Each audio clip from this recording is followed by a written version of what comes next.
Well, hello everyone, my name is Zachary O'Shea, and this is Box of Teeth. Let's go ahead and cover another horror-themed monster for Dungeons & Dragons 5th edition right now. Here in the back half of August, we're covering a specific horror-themed race that you can use for Dungeons & Dragons adventures and even give to your players, and that is the Brood. But first, I'm going to make a quick shameless plug that I usually don't till the end, which is for Psychopomps, Book 2 Crimson Threads. Book 1 is Grease Paint right there. It comes out this Friday on Amazon. You can always go to www.zacharyoshea as well and get linked right over. Okay, so who are the Brood? They are an alien race that lives in the space between the spheres. They are somewhat satyr-like in appearance. They have horns that curl underneath pointed ears. They have hooves, but their hooves and their horns and their fingernails are made out of like insect chitin that is black and shiny. Their bodies are covered in a dark fur, and they have a furrow down their back from nape to the bottom of their spine that's filled with little red cilia that gives them weird senses and abilities. They believe that their creator deity, the Dark Mother, which is basically Shub-Niggurath from Lovecraft mythos, is the origin of all life. Basically, the other gods kidnapped her from the space between and used her power to create elves and dwarves and the like.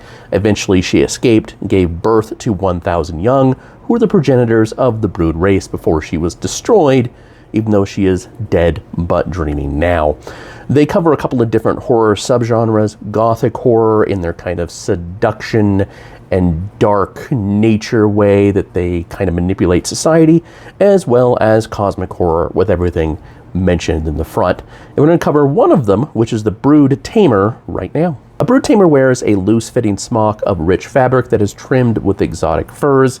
Often they will wear a leather harness underneath with maybe a pauldron or two and bracers and the like, but they really don't wear a whole lot of clothing. None of the Brood do.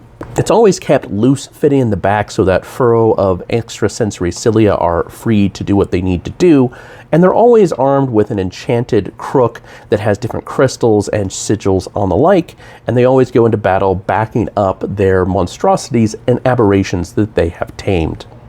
Alright, let's go ahead and take a look at the Brood Tamer statistics for Dungeons & Dragons 5th edition. A Brood Tamer is a challenge rating 5 medium aberration of any alignment, though they're usually chaotic. They have that light studded leather armor and an okay number of hit points. They do have a plethora of skills that one would expect someone who deals with animals to have, even if their animals are horrible monstrosities and aberrations. They are resistant to psychic damage, and they do have dark vision. They know common and deep speech.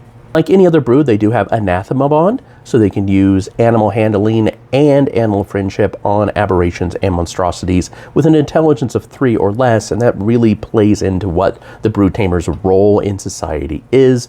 And they do have innate spellcasting of Shillelagh, animal friendship, and Hex. They also have Alien Tether, so as a bonus action, they can go ahead and make a musical note whenever they move that allows a friendly aberration or monstrosity within 30 feet of them to also move for free. They cannot use this ability if they're silenced. Action-wise, they do have multi-attack for 2 attacks. They do have the Crook, which counts as a club that they can cast Shillelagh on, and they have Eldritch Stitching, so they can touch a friendly aberration or monstrosity and heal it for 3d8. Lastly, they do have a reaction of Stir Horrors, so they can use their reaction to grant a friendly aberration or monstrosity within 30 feet advantage on its next ability check or attack roll using a series of carefully intoned notes that they sing.